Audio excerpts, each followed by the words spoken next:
Coming up on 2020 on ID, a wife dead. Her husband says it was a tragic fall. But is he a grieving widower or a money-hungry manipulator committed to murder? This man has killed my mama. A suspicious family reeling from grief. I am desperate for someone to give me an answer. And out to learn the truth about this convicted felon with a trail of angry ex-wives. Wife number 3. I felt like I was being poisoned. Wife number 4. I'll be honest with you, if something happens to me, he needs to be investigated. And wife number 1, choking on a throat lozenge? Now another wife dead, and she left clues behind. We turned that house upside down. We were digging. Her hidden journals, Nothing but take. police recordings, Do you remember her falling? and a new wife, number 6, just months after wife number 5 was laid to rest. I just want to know whether or not you murdered Shirley. No, I did not. What a grieving family does when there's nothing to go on except sneaking suspicions.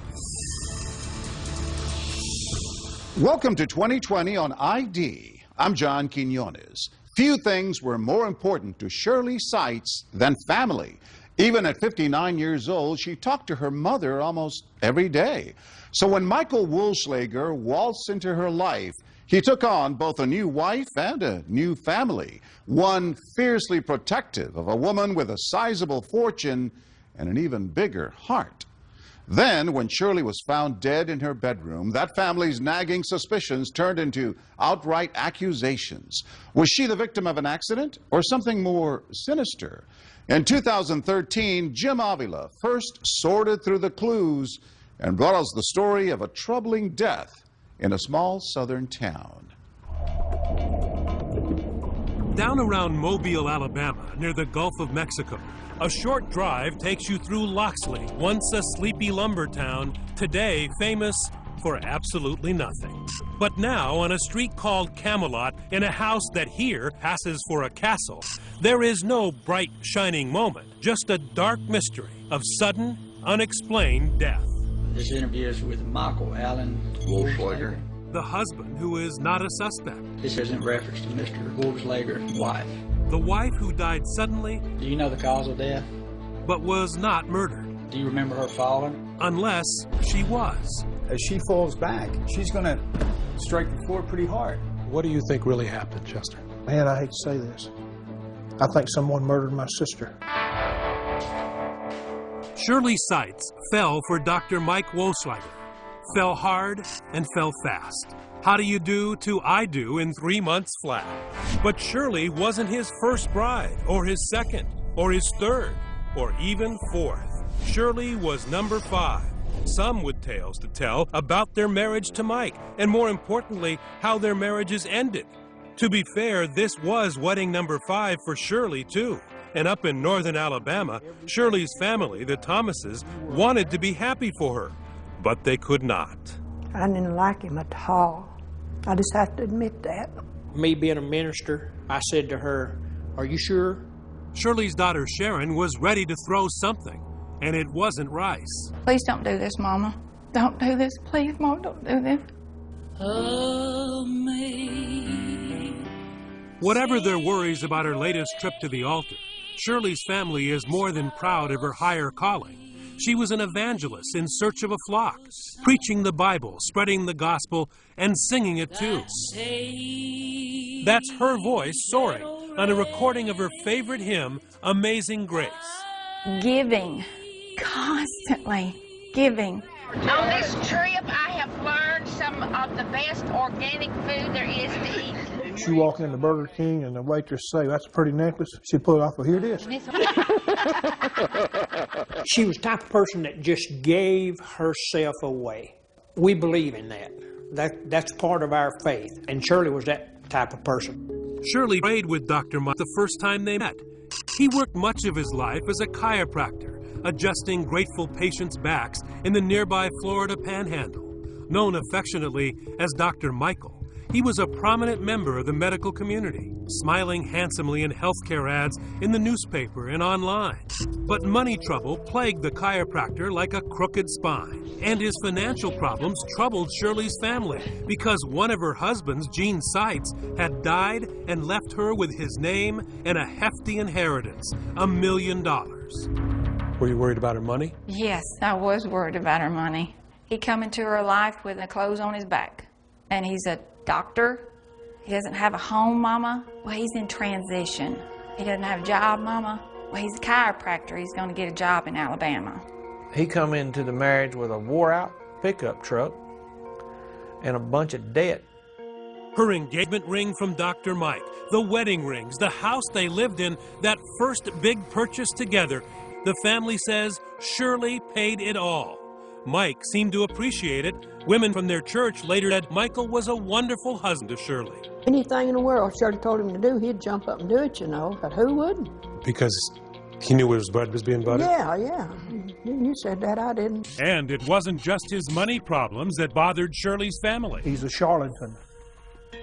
He wants to be everything to everybody, and when you were around them, you could talk about scuba diving, you could talk about picking peaches off of a tree. Michael had done it. And Michael had done it. And I think Shirley recognized some of that. Wait a minute, this is not true. And she knew that I had this old intuition, hey, this guy's not real. Still, love, marriage, and pushing the grandkids' baby carriage, Shirley's family made room for Big Mike. And even the doubting Thomases could not guess for better or for worse was about to get a whole lot worse. 4 years into the marriage, something is wrong with Shirley. Months later, in a recorded interview obtained by 2020, Dr. Michael would tell investigators Shirley had been ill for weeks, food poisoning, thyroid problems, and to cap it off, a stubborn migraine headache. She gets bad migraines maybe 2 or 3 times a year that last 3, sometimes 4 days. Shirley's little brother, Ricky Thomas, her closest sibling who had even grown to like Mike, speaks to her on the phone. And I said, hey, what's going on with you, girl? And she said, I'm just not well. Just pray for me. She was so out of it, she just didn't even want to talk to me. Shirley's mom, Myrtle, and her brother, Junior Thomas, drive 5 hours south to the house on Camelot to see what was what. I said, come to the door and let us in. She said, I can't get up. And I said, what do you mean? She said, I feel so bad I can't get up. The family says they'd never seen Shirley like this. She had a terrible headache. She was really sick. The family says Mike tells them Shirley might have fallen down these stairs a few days earlier while he was away, knocking down a potted plant. He later tells investigators too. I sat here with her mother and asked her, baby, do you remember falling down those steps because that plant was knocked over? And she almost got irritatedly mad at me. And she said, I did not fall. Myrtle and Mike nurse Shirley through the weekend. They try to get her to go to the doctor, but Shirley keeps putting it off. Mike gives her migraine medicine. It seems to do a world of good. And by Sunday night, Shirley is even sitting up, eating, and talking. I said, now, Shirley Faye, you better lay down and go to sleep. We don't want that to start back again. And that's the last words I ever said to her. The next morning, Mike, who said he had been spending his nights on the couch and checking on Shirley through the night, goes into the bedroom once again. And she wasn't responsive. So I walked over and I turned on the light, and her lips were already blue. Mike yells for Myrtle. She's not breathing. Call 911. Steve Brannon is a former FBI agent, now a private investigator hired by the Thomas family. He showed us around the house on Camelot. So when Myrtle gets in here, what does she see? She sees Shirley on the floor by the bed. On the ground? On the ground, and Michael beginning CPR. Myrtle knows it's too late. And I said, Mike, Shirley's already gone. Shirley is dead. Precious. She was precious. If I can be a third of the woman that she was, I'm blessed. I loved her. She was my best friend, Jim. And she didn't deserve what happened to her. At the hospital where Shirley is pronounced dead, a distraught Dr. Mike demands answers. First thing Mike said, I'll never forget it. He said, well, I want an autopsy. Mike says he was desperate to know whether he could have prevented Shirley's death. I said, I'm trying to get a handle on what's going on, because not only have I lost my wife, but now I don't know whether I could have saved her if I could have gotten her to the doctor. And things are about to get worse for the grieving widower, because as they begin to settle the estate, Shirley's family turns on it. Chester is sorting through Shirley's fortune, what's left of it. What happened to her finances? He soaked her dry. I don't know other way to put it. Still ahead, Dr. Mike gets his answers. An autopsy reveals the cause of death, and it was no migraine. But was it the other M word? Stay with us.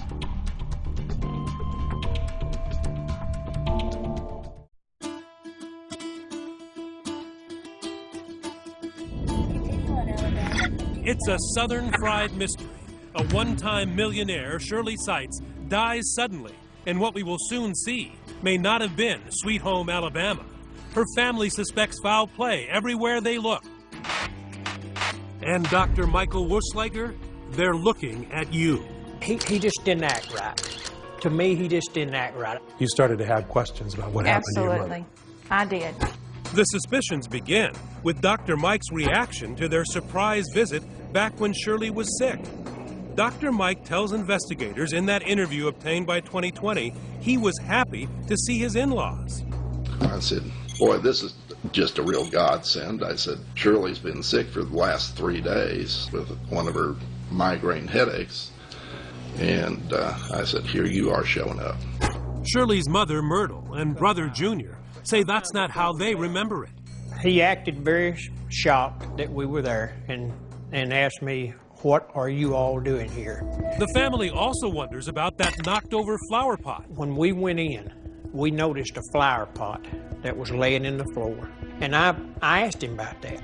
Mike said it showed Shirley might have fallen down the stairs a few days earlier while he was out of town at a doctor's appointment. He tried to tell us that she had fallen, I guess, down the stairs and knocked this flower pot over, you know, and that's how her what was causing her head to hurt, you know. But the family suspects that is a little too convenient. They speculate Mike was staging things to back up a phony story that Shirley had fallen. Thomas family investigator Steve Brannon. When the mother comes in on Friday, this flower pot that was supposedly knocked over on Wednesday is still knocked over. It's not been set up or cleaned up. It's still there?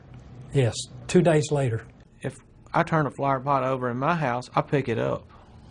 I don't let it lay there for 2 days. Something else bothers Myrtle. Michael's activities in the morning Shirley died.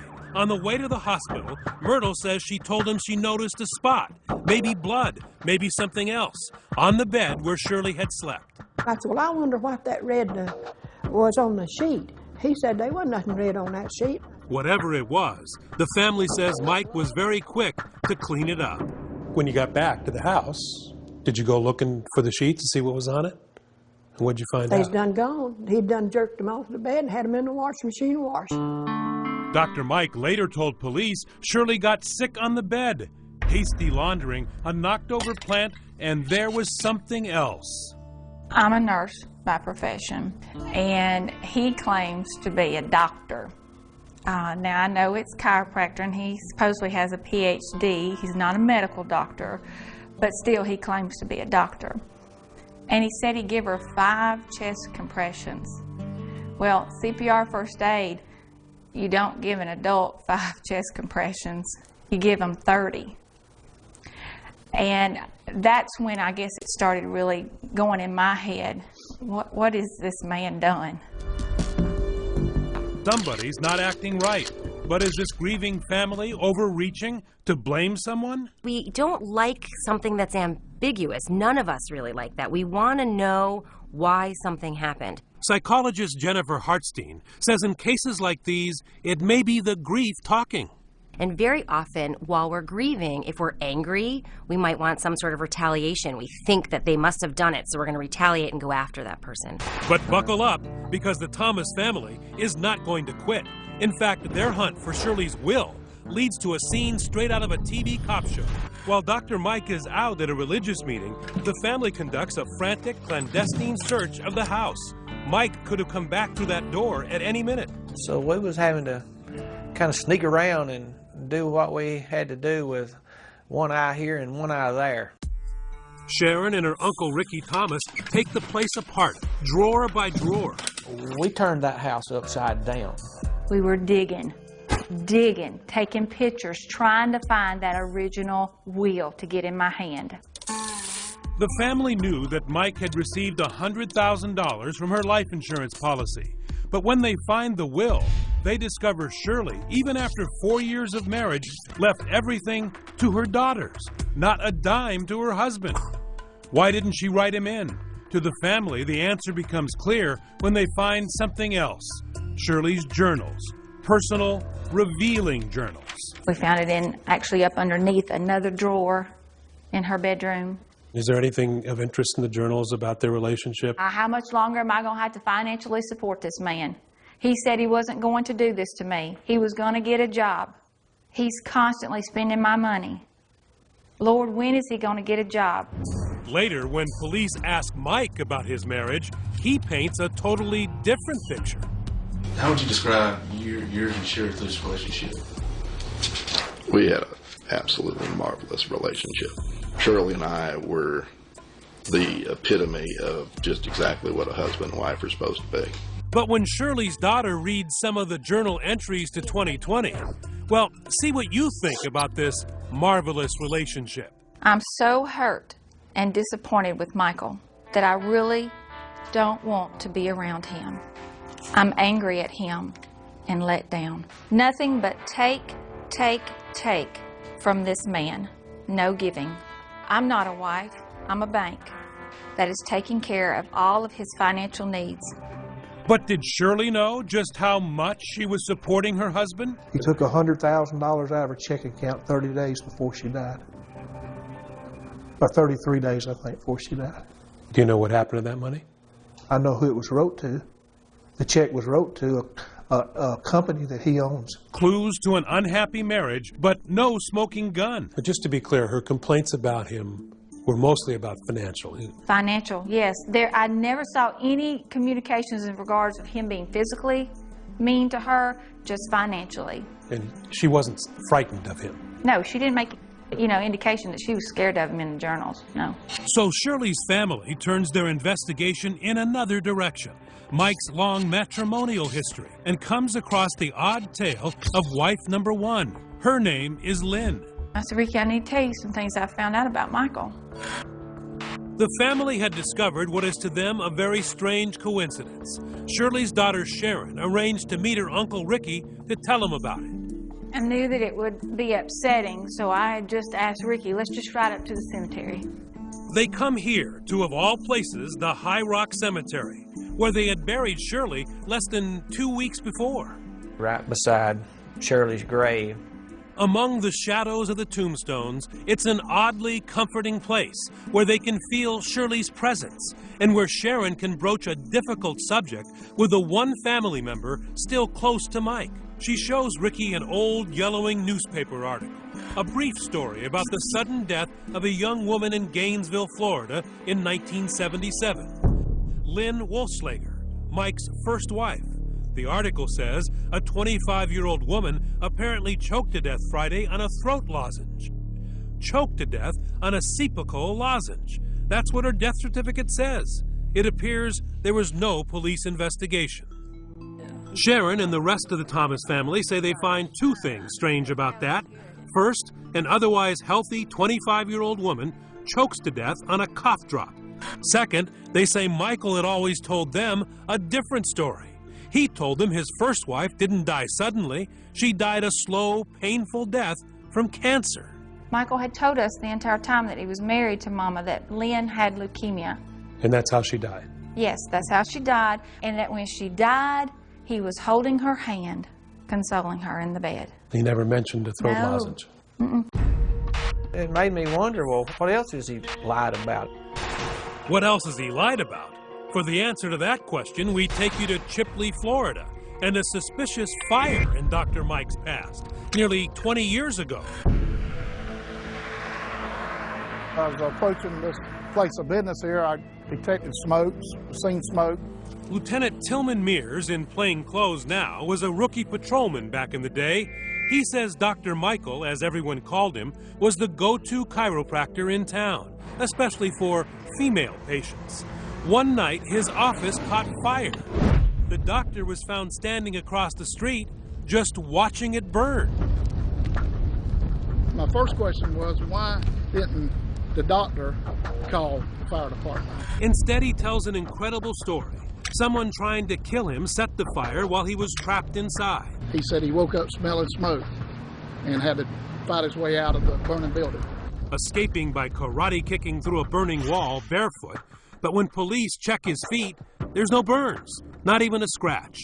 Mears says the skillful chiropractor was twisting the truth. He thought I was going to go away, I think, and believe what he said. But the cops say Dr. Mike's story stunk, and so did he. Once I approached Mr. Wassenlegger, I detected the smell of diesel fuel on his person. And that was before they found the can of diesel fuel and a match and the suspected motive.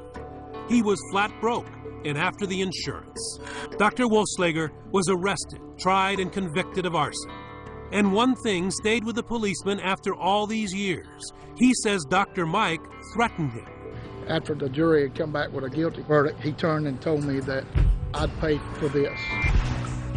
Dr. Mike was the one who paid, although he got no prison time, just 15 years probation. And with the surrender of his license, it was the end of his career as a chiropractor. But for Shirley's family, it was evidence of much more. Dr. Mike, when he is broke, they say, is not above committing a crime or inventing a whopper of a story to cover his tracks. Who had the motive? Who had the opportunity? Who has lied in the past? Trying to answer that question, we contacted Mike's second wife, Paula. She says he never harmed her. Even so, as you've seen, he's no choir boy. In fact, he's a convicted criminal. But capable of killing? Who says? She does. The other ex-wives are now coming out of the woodwork with startling stories of their own. All of a sudden, bam to the back of the head. You just feel this blunt impact. Just bam. Stay with us.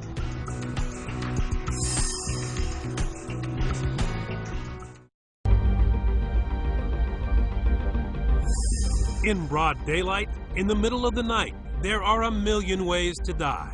But the criminal justice system really only concerns itself with one: homicide. That's what the Thomas family of Alabama suspects happened in the mystifying death of Shirley Seitz. They accuse Shirley's husband, Dr. Mike Wolfslager. I intend to see that he's dealt with, and he can take that to the bank. A flicker of suspicion about what happened in the house on Camelot Court is now a raging five-alarm mission for what they see as justice that has fully engulfed 3 generations of the Thomas family and leads to 2 more of Dr. Mike's 5 wives. So I just get on the internet and start Facebooking. Relentless, Sharon has tracked down yet another wife, number 3, Gloria Potts. I said, well, I would like to talk to her. I just want to find out, who is this person that we thought we knew? Gloria says she knows things about Dr. Mike. Hey.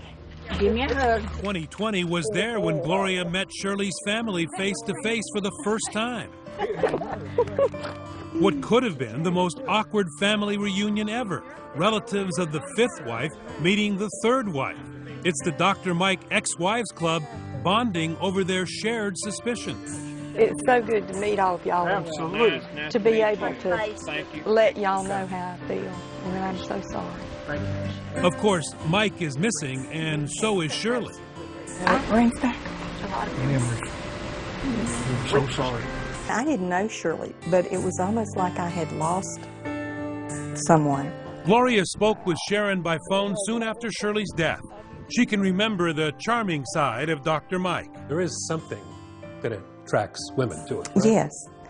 Very polite, always opens your door, just very caring. And some of my friends, when we were dating, would say, there's something wrong. Nobody's that nice. And she now says they were right. Toward the end of their marriage, Gloria believes Michael was trying to poison her. I felt like I was being poisoned. I really did. You got sick? Sick, couldn't hardly move. And then that's when I turned around and told her, Gloria, I can't believe you're saying this to me, but I said, Mother has had these same symptoms. The family of wife number 5, Shirley, wondered if Dr. Mike had been trying to poison her too. And you guessed it, here comes Mrs. Wohlschlager number 4, Diana.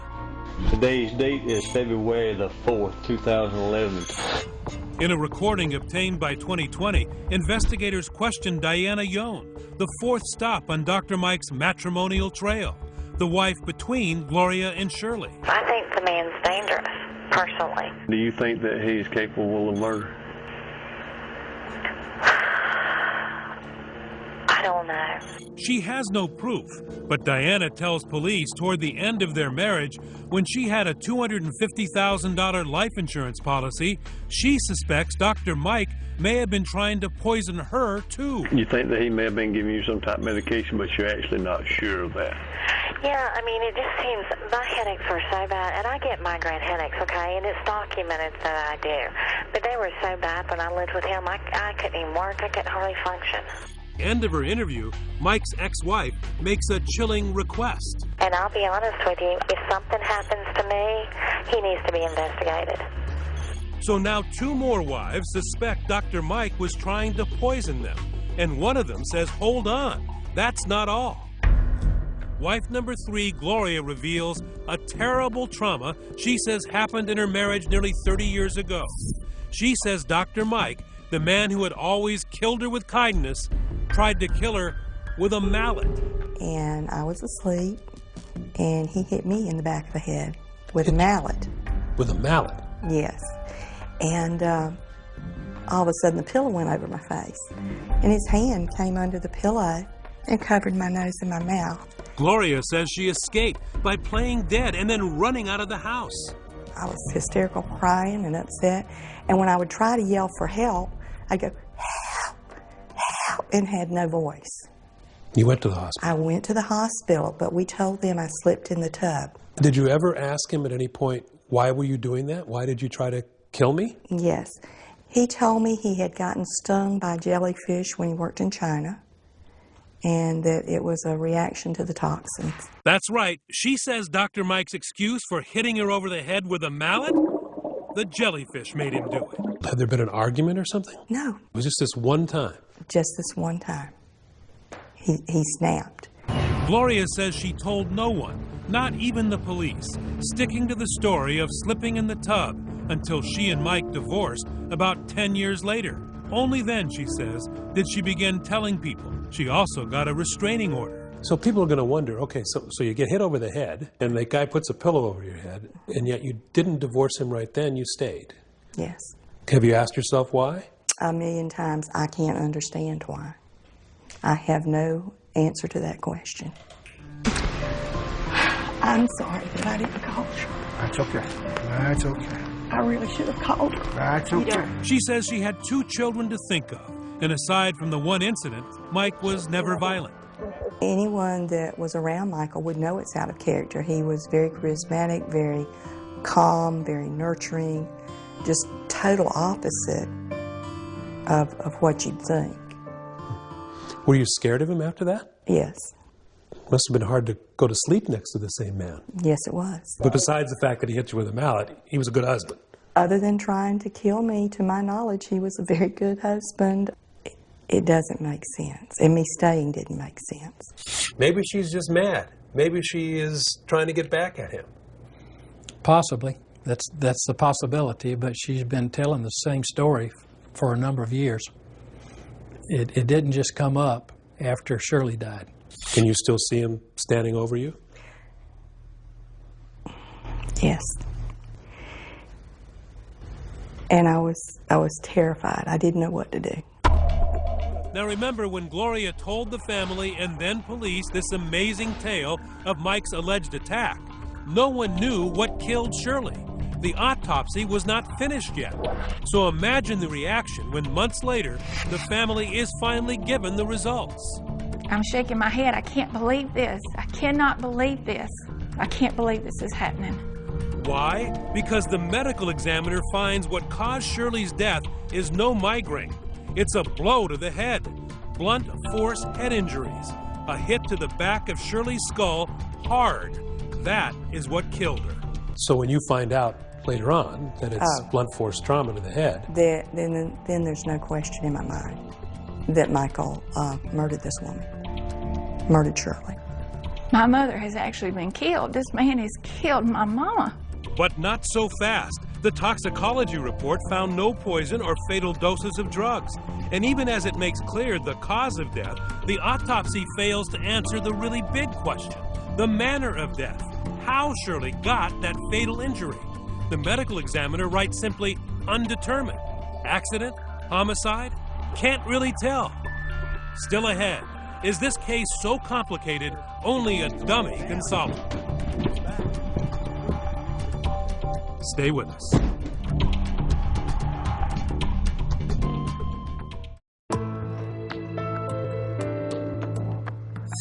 The autopsy on Shirley Seitz has been released. Her family had believed it would prove she was murdered, but they were sorely disappointed. Shirley did die of blunt force trauma, but the question remained, how?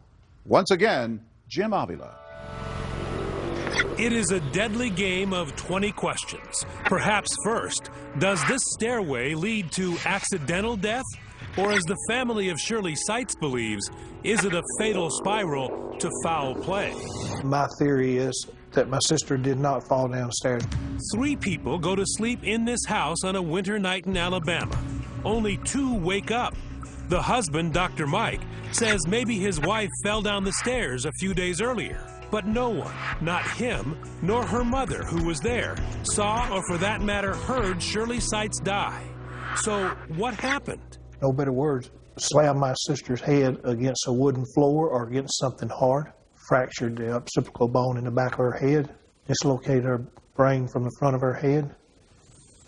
And she died from the results of it. So is that possible? We summoned 2 top experts. In the field of forensics, a medical examiner. In the field of falling down, a dummy. Dr. Bill Mannion, a private medical examiner from New Jersey, has conducted thousands of autopsies. Very difficult.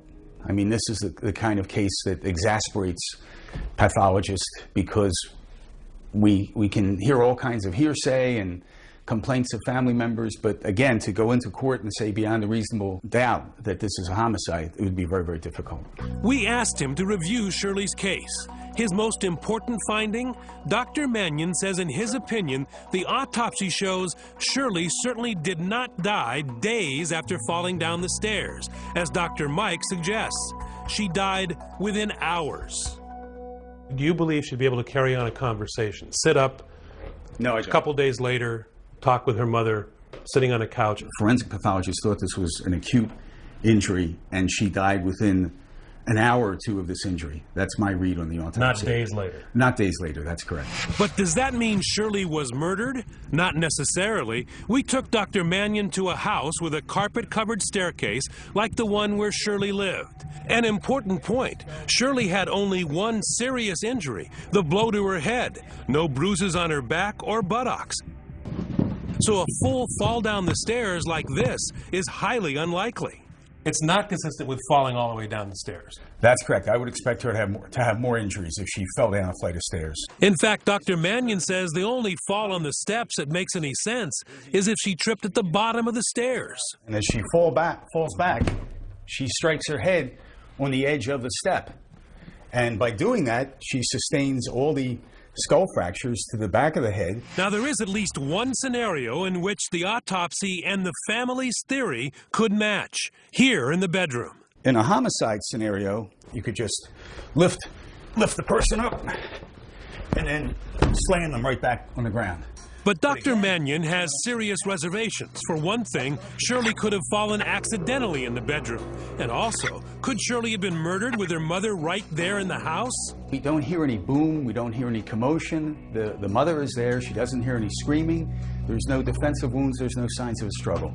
So again, very, very difficult to say this is a homicide. In the end, our medical examiner expert, Dr. Mannion, says the autopsy does not have all the answers in this case. This is the kind of case where you need help from the police. But there was an investigation by Loxley Police and the Alabama Bureau of Investigation. It went on for a year and resulted in a 184-page report to the prosecutor, although Shirley's family doesn't think much of it. I think it's a joke. I think my 10-year-old grandson could have done a better investigation than the ABI done or the Loxley Police Department. For one thing, the Thomas family feels agents went way too easy when they interviewed Dr. Mike. Do you have any suspicions as to what may have happened to her? The only thing I can rationalize based on the way she was feeling and what the autopsy report said was she had to slip down the steps and hit her head. The police do ask Mike whether he might have accidentally done something to Shirley. And you're a chiropractor, right? Yes. You said you worked on your wife Yes. quite a bit. You think something may have happened when you were adjusting her or something? Or? I've adjusted thousands upon thousands of people, and I've never had, my entire career, I never had any malpractice suits, never had any injuries, other than a couple of broken ribs on some old ladies. When the ABI ended its investigation, the county prosecutor took no action. The Thomas family is furious. Why has nothing happened? It's because someone does not want to do their job. They have proven to me, I'm talking about the Baldwin County District Attorney's Office, that they do not want to work hard on this case. They hire Birmingham attorney Henry Frozen. In nearly 2 years after Shirley's death, they sued Dr. Mike. The lawsuit alleges the deceased was killed through the actions, or by the actions, of Michael Wohlschlager. Answering the suit, Dr. Mike flatly denies having a hand in Shirley's death. But he didn't even need to bother. That's because the lawsuit was dead on arrival. There was one factor that we did not know and didn't appreciate. It turns out that back when Shirley's daughters settled her estate, they had agreed not to sue Mike. And sure enough, the judge threw out the lawsuit, leaving any legal action in the hands of the criminal justice system. Still ahead, an unscheduled appointment with Dr. Mike you won't want to miss. We just want to know whether or not you murdered Shirley. And be sure to RSVP. You're about to meet wife number 6. Stay with us.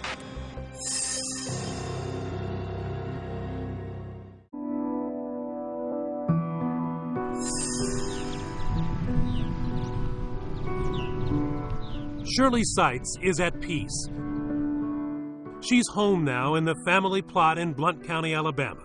But her family cannot rest.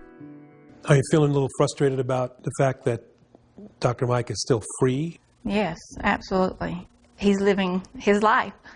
He's going on with his life. He's moved on like nothing's ever happened. I believe, and I'll go to my grave believing, that sometime between midnight and 7 o'clock, he went in that bedroom and took her life. We tried to make an appointment to see Dr. Wohlschlager, to ask him about his terrible luck, about how and why 2 of his wives had died early, sudden deaths, and 2 others suspect he tried to poison them.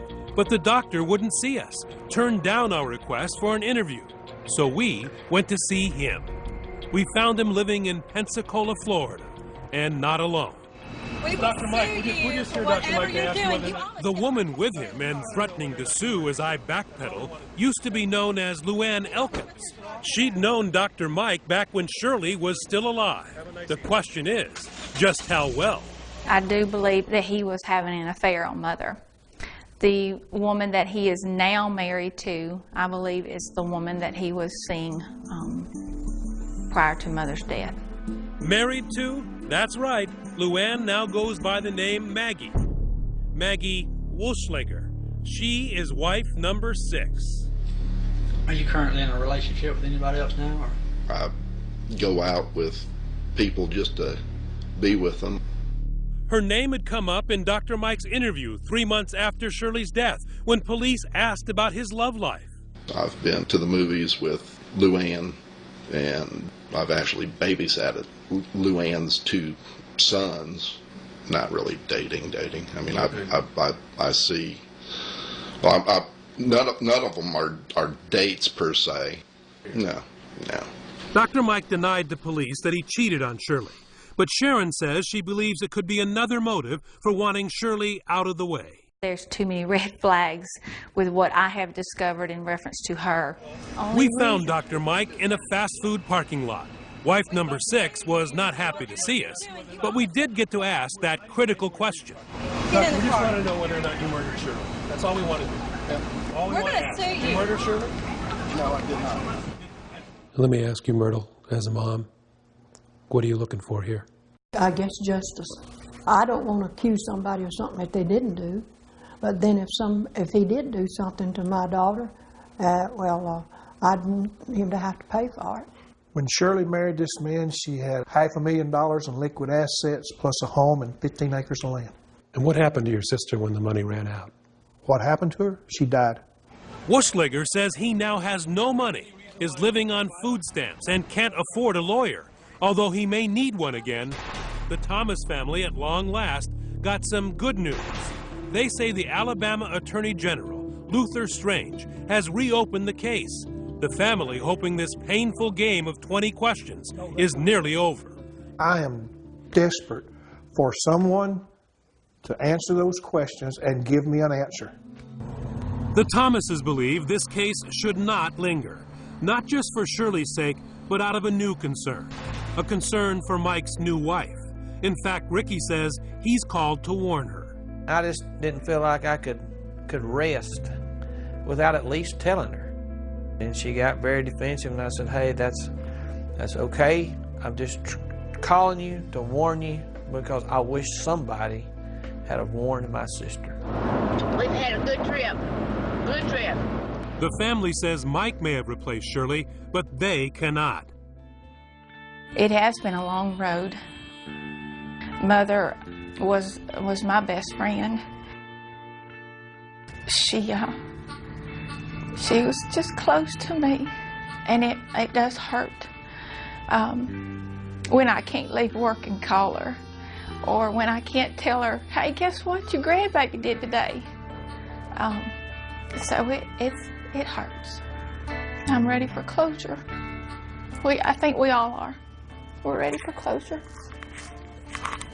Anytime he needs to remember, little brother Ricky drives up to that quiet spot in High Rock and listens for the sound he's been missing, his big sister's voice. Oh, me.